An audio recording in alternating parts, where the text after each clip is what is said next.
Hey, welcome back to the Philip DeFranco Show, your daily dive into the news. It is Tuesday, and I hope you're having a fantastic Tuesday, or at least as good of one as you can possibly have, given the everything that's going on right now. But we have a lot that we have to talk about today, starting with this. Multiple arrests and a fight broke out at a Turning Point USA event at UC Berkeley. Because you had Turning Point visiting, with this being the final stop on its national college tour, and so you had tons of students protesting the organization's presence on campus. And actually, even before the event started, you had reports that a group of students were arrested for vandalism after they attempted to hang a massive cardboard bug as a form of protest art. But then also, as crowds were gathering, a Charlie Kirk supporter selling freedom merch and a protester, they got into a fight and were taken into police custody. Right, and according to SF Gate, the fight started when a protester took merch that the Kirk supporter was selling and threw it on the ground, with the altercation then becoming physical, but details on how it got to that point, they really weren't clear. Though also with this, you had photos showing at least the Kirk supporter with a bloody face. Additionally, there were other reported arrests, but the reasons for those also not clear right now. And also there were other chaotic scenes, including footage of smoke in the crowds after someone allegedly threw a smoke bomb, with reporters noting that and a car backfire that sounded like gunshots startled protesters, getting them to flee. But then also you had other outlets noting that outside of a few heightened moments, the protests were largely peaceful, and there's plenty of footage of calm protest moments where students are just holding signs and chanting. Though there, according to some accounts, there were chants targeting Charlie Kirk's death, including one saying, "Fuck your dead homie." But overall, for the most part, it looked like you had students telling local reporters that they didn't believe that Turning Point's values belonged to Berkeley, a school known for its progressive and liberal activism. Or with one saying, "We want to make clear that we're not going to be intimidated, and this is not the campus to do this on." Charlie was not about promoting free speech and open debate. He was about trying to bully and intimidate people into silence and submission. And Kirk, right, he obviously came up a ton because he co-founded Turning Point, so the organization has got increased attention after his assassination. And in fact, one of the ways you saw that is before Berkeley's event, you had the president of the school's Turning Point chapter telling Cal Matters that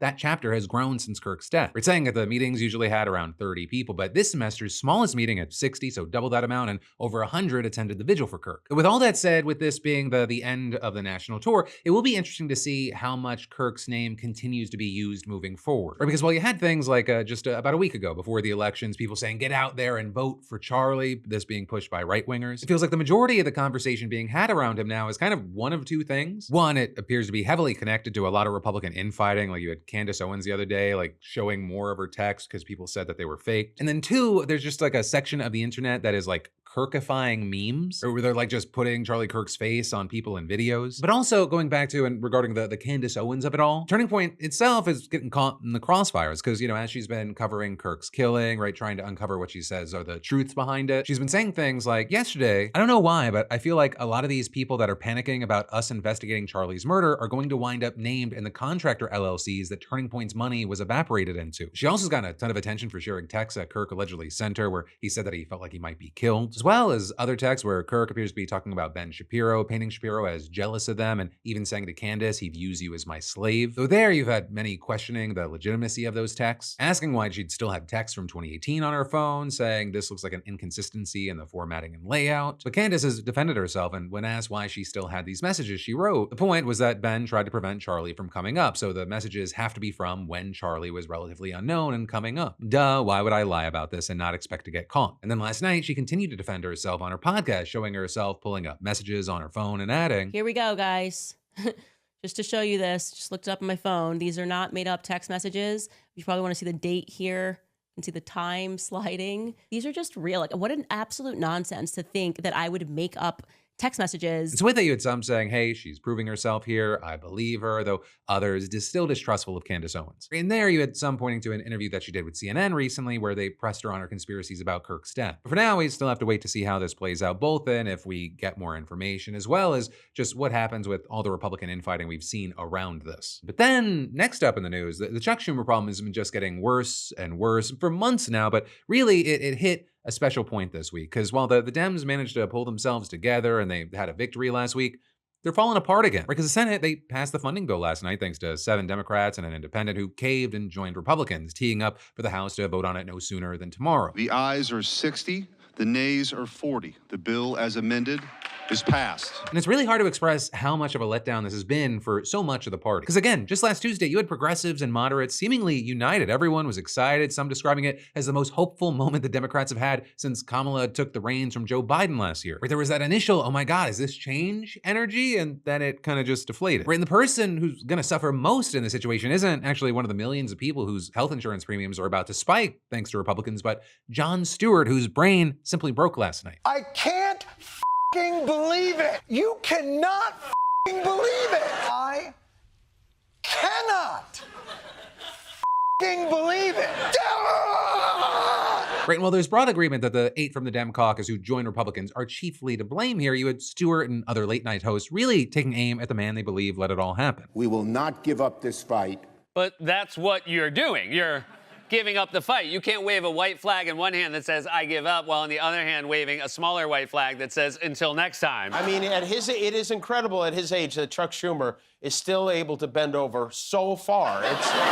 Either all 8 senators who voted to capitulate coincidentally are not up for re-election in 2026, or Chuck Schumer worked behind the scenes to give into the Republicans while still protecting vulnerable Democrats, including himself. And the point that Stewart made last night is pretty much the one that I made that afternoon, right? Stupid or evil? The sneaky puppeteer or the useful idiot? Right, and with all this, you've had others chiming in. For example, Representative Ro Khanna telling CBS News. This deal would never have happened if he had not blessed it. Don't take my word for it. Take the word of other senators who are saying that they kept Senator Schumer in the loop the whole time. And even had the Pod Save America guys expressing similar skepticism. He voted against the bill, sure, but I think he orchestrated it with senators he knew were going to retire who weren't up. And I don't believe this spin for a second. So that is, you also had some sources speaking to Axios and CNN saying that Schumer really was trying to keep the shutdown going behind the scenes. With that, saying that as early as 2 weeks into the shutdown, there was a group of moderates ready to reopen, and saying that Schumer actually convinced them to hold on to at least November when open enrollment into the ACA began. And that, as they claimed that he was strategizing with progressives like Bernie Sanders about how to keep the momentum up and the base to keep fighting. So you had people like Chris Murphy saying Senator Schumer didn't want this to be the outcome and press hard for it not to end like this, though adding he didn't succeed. Let's not sugarcoat that. But again, understand, much more are fed up with Schumer's leadership. I mean, you had numerous Democratic lawmakers and grassroots organizations calling on him to step down. Right? Yeah, you had Ro Khanna, but he's also been joined by several House Democrats and now even some challengers in Senate primaries. This happened because Chuck Schumer failed in his job yet again. Call your senators and tell them that Chuck Schumer can no longer be leader. The old way of doing things is not working. We need new leaders in the Senate. Do you think that Chuck Schumer is in control of the Senate Democratic caucus? No. Do you think that Chuck Schumer should step aside now and let someone else lead Democrats in the Senate? I think it would be better. I think it'd be better than the status quo. And I hear this from Democrats all across Massachusetts. Is Senator Markey part of the problem? Well, he is, as long as he supports Senator Schumer. Now, fortunately, at least for Schumer, none of the members of his caucus have joined this chorus, but I will say it is growing. You've got a half dozen Senate Democratic sources telling CNN that frustrations are mounting privately in the chamber that Schumer and his leadership team lacked a long-term plan to secure real concessions from the GOP, and that the party ultimately ended up without a tangible legislative win. And with that, adding that there is growing chatter about what it means for his future after the 2026 midterms and if he chooses to run again in 2028. Now, as far as House Minority Leader Hakeem Jeffries, he supported Schumer, which is notable because Jeffries openly criticized him for refusing to shut down the government back in March. Listen, Leader Schumer and Senate Democrats over the last 7 weeks have waged a valiant fight. And I'm not going to explain what a handful of Senate Democrats have decided to do. That's their explanation. Right, and then as far as Schumer himself, he understandably is trying to refocus attention on Trump and the Republicans right now, arguing that even with the shutdown over, they're going to own the looming healthcare crisis. Americans will remember Republican intransigence every time they make a sky-high payment on health insurance. Healthcare costs made a major impact on the 2025 election, and they will certainly have an even greater impact on the 2026 election. And he may end up being right there. Trump's approval ratings are in the toilet. Polls show that most people blamed Republicans for the shutdown. But also, Trump's apparently trying to wrestle back control over the healthcare narrative by announcing his very own vague, very mysterious healthcare plan. We want a healthcare system where we pay the money to the people instead of the insurance companies. And I tell you, we're going to be working on that very hard over the next short period of time. But for now, we're going to have to wait to see how all this plays out. And I mean that as far as the real world impact, as well as the political wins and losses. Right? I mean, Trump, he's had a healthcare plan that he'll deliver in 2 weeks for I don't know how many years now. And so we'll have to see if he tries to jam something through or at least use it to distract from what happens in December. Because apparently the Republicans pinky promise the Dems that they'll definitely, they'll vote on the ACA subsidies. And then depending on what happens or doesn't happen there, we'll start seeing more and more real world impacts in January. All of which will, one, impact millions millions of Americans in their real lives, and 2, possibly affect the midterms. And then we're going to dive into even more in just a minute, but first let me say, the first drink of the night, it always feels like you've got it all together until you don't. And then the next day hits and you're rethinking every life decision since 2009. And yeah, that's why I start my night with ZBiotics pre-alcohol, today's sponsor and the world's first genetically engineered probiotic drink built by actual PhD scientists who decided that rough mornings don't need to be a part of your plan. Right, and how it works is when you drink, alcohol gets converted into an unwanted byproduct in your gut. And that buildup, not just dehydration, is what's responsible for those rough mornings. And ZBiotics is engineered to produce an enzyme that breaks that byproduct down. So you make pre-alcohol your first drink of the night, you pace yourself, hydrate, and wake up feeling ready to handle tomorrow. And it's my go-to whenever drinks are involved, so I can still get up early, hit the gym, and not spend the morning questioning every life choice I've ever made. Getting to enjoy tomorrow instead of just surviving it. And ZBiotics is backed by a 100% money-back guarantee, so there's no reason not to try it. Festive season's here, so enjoy the party and the day after. Be kind to yourself and try ZBiotics. Just scan that QR code or head to zbiotics.com/DeFranco and use code DeFranco for 15% off your first order. You'll thank me tomorrow. But then, next up in the news, you've got the families for the dozens of girls who died at Camp Mystic this summer now just kind of done waiting for answers, and they're ready for justice. Because back on July 4th, there was that catastrophic and deadly flood that hit Central Texas, killing more than 130 people. And one of the places that got hit the hardest was Camp Mystic, a sleepaway camp for girls along the Guadalupe River. 25 girls and 2 counselors were killed in that flooding, and the community, they've been reeling ever since. And the families of those who died, they're now looking for some accountability, with the operators of Camp Mystic now facing 3 separate lawsuits accusing them of negligence and wrongful death. And all 3 of these were actually filed yesterday in Austin, and one of those came from the families of 5 children and 2 teenage counselors. Right, in that suit, painting the Eastland family, who owned and operated Camp Mystic for generations, as overconfident and completely unprepared for the flood. And you have them adding that the camp's executive director, Dick Eastland, wasted precious time after getting the alert for life-threatening flash flooding from the National Weather Service, instead having his crew spend nearly an hour securing the camp's equipment before actually evacuating or even checking on campers. Right, the warning, it came in at 1:14 a.m., and according to the suit, evacuations didn't start until around 2:30. But at that point, they were only able to evacuate 5 of the 11 cabins in the flood zone. Right, and that also after telling many of the campers and the counselors to stay in the cabins even as water was flooding it. You also had the family further digging into Dick Eastland, who died the day of the flood after he was swept away in his SUV, which, according to an unnamed counselor, was full of campers. Right, in this suit, it pushes back against the narrative of the camp supporters that this was a 1,000-year event that no one could have prepared for, and that Dick Eastland was a hero who died trying to save these girls. Instead, they say that Dick was actually grossly negligent for loading children into a vehicle in waist-deep and then neck-deep water and then trying to drive. And specifically, they're pointing out that driving through floodwaters goes directly against the advice of experts, including the Upper Guadalupe River Authority. And with that, saying that Dick should have known that because he was serving on the board of the River Authority at the time of his death. The suit also goes on to condemn the camp for their actions after the flooding as well, saying that it wasn't until the late morning of July 4th that parents were actually made aware that their daughters were unaccounted for. And in fact,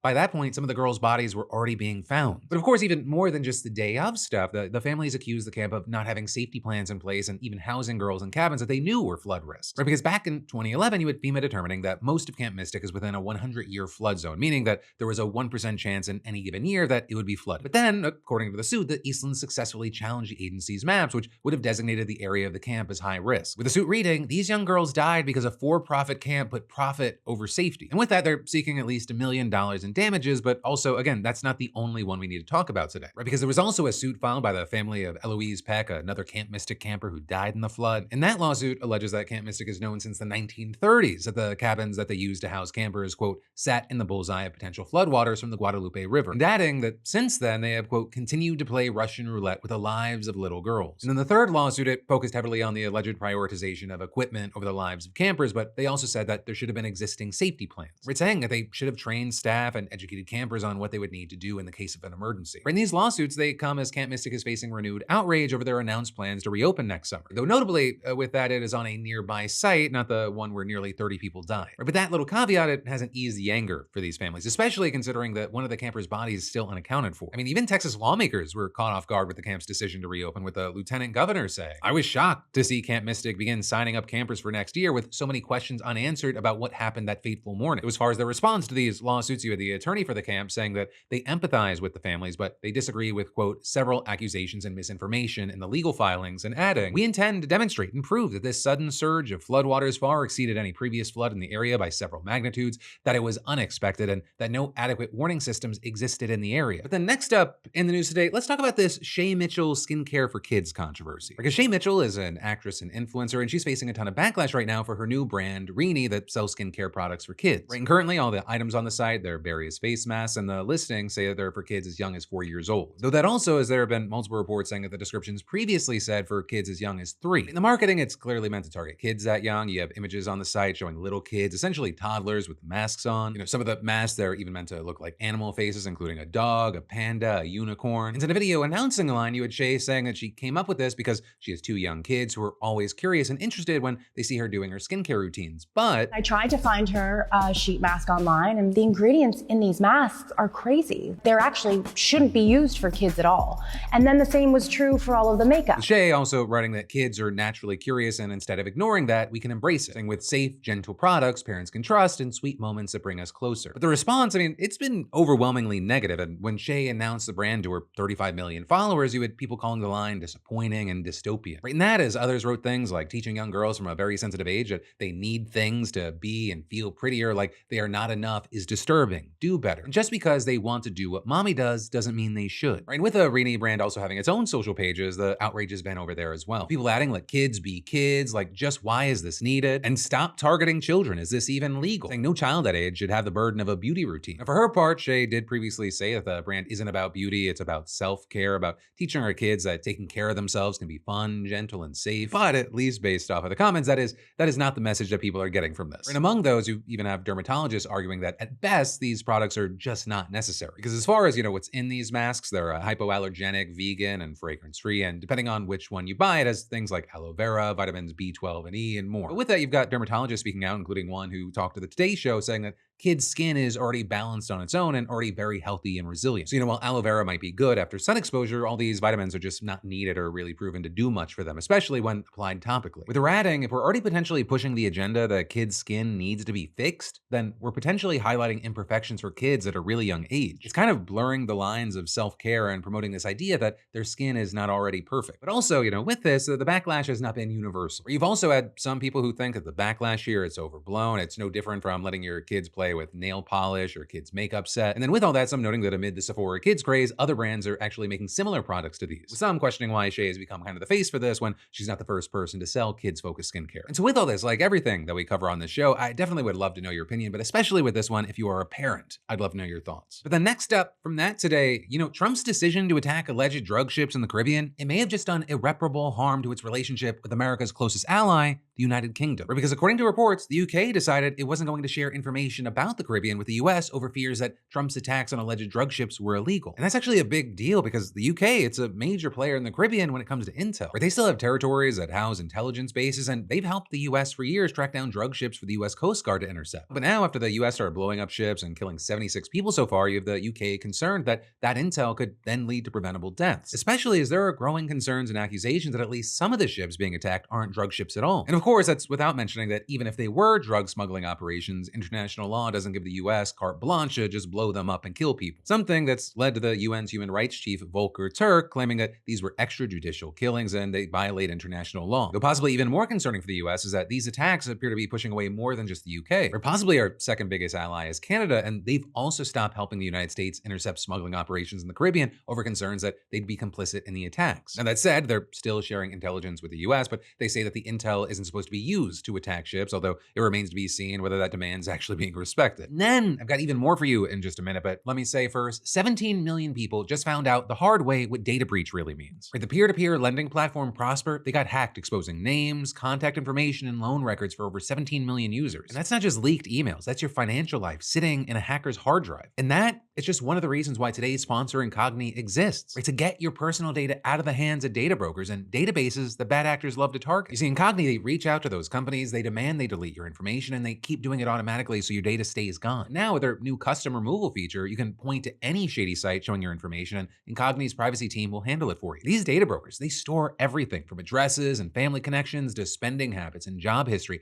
which makes you an easy target for scams and identity theft. Also, Incogni's SOC2, GDPR, and HIPAA compliance means your information stays secure while they're scrubbing it from the internet. And so if Prosper's breach, it made you wonder who else has your data, you're not paranoid. You're right. I signed up a while ago. I think you should as well. well, and all you gotta do is scan that QR code or go to incogni.com/DeFranco and use code DeFranco for 60% off. That's incogni.com/DeFranco, code DeFranco, because hackers can't steal what doesn't exist. But then next up today, let's talk about controversy in the world of crypto. Because Coinbase, which is a crypto exchange platform, they announced that they're gonna start selling initial coin offerings, ICOs, on the platform, right? And ICOs, they've been around for a long time, but they gained a lot of notoriety between 2017 and 2018 when there was just a crazy amount of hype around crypto. And as the name implies, it's a way to buy into a crypto coin right when it launches, and almost all of them have ended up being scams. Right? Time after time, we've seen marketing teams spending more time offering new coins with all kinds of claims over how great they'd be or some new feature they offered, but then almost none of them were true. Instead, it's often just been a way to skyrocket the price of different coins until launch, and when the ICO happens, they'd be sold off. Or you often end up seeing a handful of people making a crazy amount of money. Now, one of the positives, and I say this as someone that consumes entertainment, is that these ICO scams have helped launch the careers of people like CoffeeZilla. Right? He does these deep dives and investigates the scene, and we've also seen ICOs involving Kim Kardashian, Floyd Mayweather, and others who were eventually charged with SEC violations by the Biden administration. So with almost the entire space largely being considered scam territory, there are real concerns for how Coinbase is going to tackle this. Right? People asking, how are they going to decide which are legitimate and which are scams? And what Coinbase is claiming at the issue with other ICOs is that they had no regulatory standards, and they're going to change that by allegedly requiring certain metrics to be hit. And at the same time, they say they're going to develop an algorithm that somehow knows which users are in it for the long haul and not there to try and make a quick buck before the rug pull happens. And saying part of it'll take some time as it identifies users who quickly sell versus those who hold on to coins. And probably one of the biggest safeguards that Coinbase wants to add is a timer to any sales, right? Meaning that after an ICO, buyers and founders of the coin, they can't sell anything for at least 6 months, giving it time to find its footing. Right? And so with all this, the first real test is going to be Monad, because Monad's the first coin that they're offering, and at least based on public perception, they've released a lot of information about the back end of the coin that past ICOs haven't. Right? So many in this space seeing this as kind of traditional finance in the crypto world blurring. For their part, Coinbase is at least attempting to present itself as a neutral regulator in a world where the Trump administration has increasingly taken a step back from regulating the crypto market. Right? They've dropped multiple lawsuits against crypto people and crypto companies, including Coinbase itself. And that, while in Congress the urge to pass things like the Clarity Act, which would introduce official regulations on crypto, it's plummeted. But for now, at the very least, we're gonna have to wait to see what happens with Coinbase and these ICOs. But then next up, in big international news, deadly explosions rocked the capitals of both India and Pakistan in a span of less than 24 hours. And now the tensions between these two nuclear-armed powers are at the highest since the conflict between them earlier this year. Right? And that was the deadliest flare-up in violence at the border since a full-blown war in 1971. Right? Because back in April, you had militants in Indian-administered Kashmir opening fire on a group of tourists, killing 26 people. In India, they blamed Pakistan, suspended a key water-sharing agreement, expelled the country's diplomats, and closed the border. Right? And Pakistan responded in a similar fashion, suspending a peace treaty, restricting trade, and closing its airspace to Indian airlines. And all of that, it led to days of clashes between the two countries, which saw both sides carrying out strikes with missiles, drones, artillery, and other weapons. And while you then quickly had a ceasefire taking effect, you had experts and diplomats warning that this deal was very unlikely to actually lead to a long-term peace. I mean, you had the Indian government saying they treat any future terrorist attack on its soil as an act of war. And that, it brings us to last night, where in the Indian capital of Delhi, a car blew up and killed at least 8 people, right? With it then also injuring more than 20 others, nearly melting several nearby vehicles. And as of recording,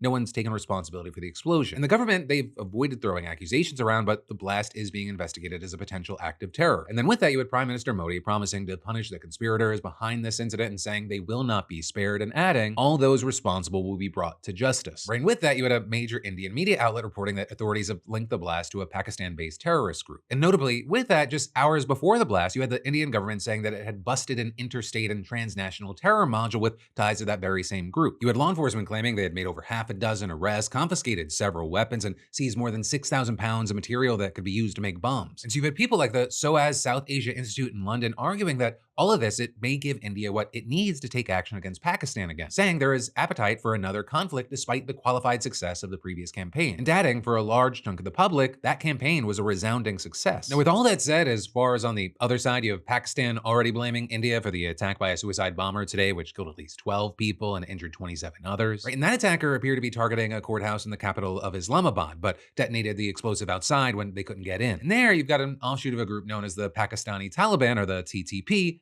claiming responsibility. Right, in the TTP, they're technically separate from the Taliban in Afghanistan, but they're aligned with the organization. Right, and also many of the group's leaders and fighters are believed to have taken refuge with the one in Afghanistan. And they also want to implement the same strict interpretation of Islamic law in Pakistan. And actually on that note, you had the TTP splinter group who took responsibility, saying in a statement, judges, lawyers, and officials who carried out rulings under Pakistan's un-Islamic laws were targeted, and adding that attacks would keep happening until Sharia law is implemented. And this, it just seems to be the latest sign that the group has become more emboldened since the Taliban takeover of Afghanistan in 2021. Right, one example, in 2023, it's believed to have been a TTP-linked suicide bombing at a mosque in the city of Peshawar, killing 84 people. And just yesterday, the group allegedly attempted to take cadets hostage at an army-run college near the border. But you had Pakistani security forces saying they stopped the attack and killed 20 TTP militants. And then, today's attack in Islamabad, it was the group's first attack in the capital since 2014 when militants killed 11 people in an attack on another courthouse. And so now you have the country's interior minister saying, if the Afghan government does not stop these extremist elements operating from their territory, we will have no choice but to take necessary measures to deal with them. Right? Because just like India accuses Pakistan of backing certain militant groups, Pakistan accuses India of backing and even directing the TTP and other proxies. And actually with this, you already have the country's prime minister's office describing today's attack as one of the worst examples of Indian state-sponsored terrorism in the region, right? And saying that it's ordered an investigation and vowing to bring those responsible to justice. So for now, we're gonna have to wait to see what comes from these investigations, but also then with that, connected to it, what each side decides to ultimately do. But that, my friend, is where this daily video ends, but there's even more just a click away. You've got the newest episodes of my podcasts out, Crashing Out and In Good Faith, with the new episodes also coming out this week on Wednesday and Thursday. But no matter what you do, let me just say thank you for watching. I love yo faces, and I'll see you right back here tomorrow.